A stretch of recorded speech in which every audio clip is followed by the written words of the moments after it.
Guys welcome back. അപ്പോൾ നമ്മൾ പാൻട്രിയിലേക്ക് പോകണം. പാൻട്രി വെച്ച് അവിടുത്തെ മറ്റേ മെഷീനിൽ നിന്ന് എന്തോ കുറച്ച് ചിപ്സൊക്കെ എടുത്തു. അപ്പോൾ നമ്മുടെ ഈ ഓട്ടോമാറ്റിക് മെഷീനിൽ ഓട്ടോമാറ്റിക്കായിട്ട് തന്നെ ഡോർ ഓപ്പൺ ആവും.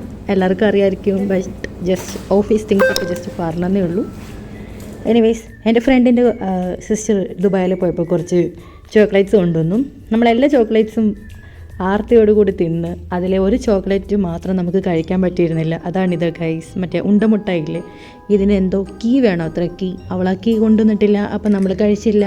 അപ്പം നാളെ വരെ നമ്മൾ കീ കിട്ടാൻ വേണ്ടി വെയിറ്റ് ചെയ്തിരിക്കണം.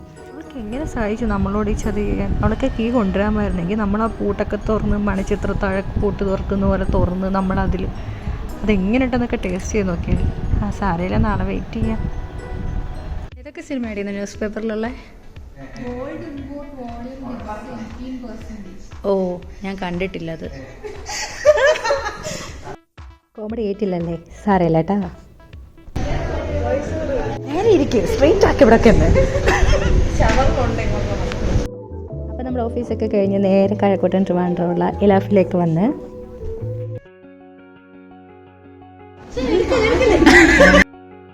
അപ്പോൾ കുറച്ച് വെറൈറ്റി ഒക്കെ ഉണ്ട്. നമ്മൾ 3 ചായയും ഷവർമയും കൂടെ ഓർഡർ ചെയ്ത്, നമ്മുടെ കൂട്ടത്തിൽ ഒരാൾ മാത്രം ലൈം ജ്യൂസ് ഓർഡർ ചെയ്ത് കുറച്ച് ആർഭാടമായിരിക്കട്ടെ എന്ന് കരുതിയിട്ട്. അങ്ങനെ നമ്മൾ ഷവർമ നല്ല ടേസ്റ്റ് ഉണ്ടായിരുന്നു. അങ്ങനെ ഷവർമയൊക്കെ തിന്ന് ചായയൊക്കെ കുടിച്ച് ലൈം ജ്യൂസൊക്കെ കുടിച്ച് അടിപൊളിയായി കുറച്ച് ചളിയൊക്കെ അടിച്ച് അവിടെ ഇങ്ങനെ ഇരിക്കുകയാണ്. പിന്നെ പോകാൻ നേരം നമ്മളൊരു സാധനം കണ്ടു കേട്ടോ. അത് കണ്ടപ്പം എനിക്ക് തോന്നിയത് ഗോസ്റ്റ് ഹൗസിൽ നമ്മൾ പ്രേതത്തെ ഒഴിപ്പിക്കാൻ തളിക്കത്തില്ലേ, അതുപോലെ തോന്നി. ശരിക്കും അതല്ല കേട്ടോ, ഇത് മറ്റേ ഇതാണ്, അതായത് പേനമഷി മായുന്നതിനുള്ളതാണ്. അപ്പോൾ നമ്മൾ നമ്മുടെ ഡേ ഒക്കെ കഴിഞ്ഞ് തിരിച്ച് പോവുകയാണ്. Bye bye.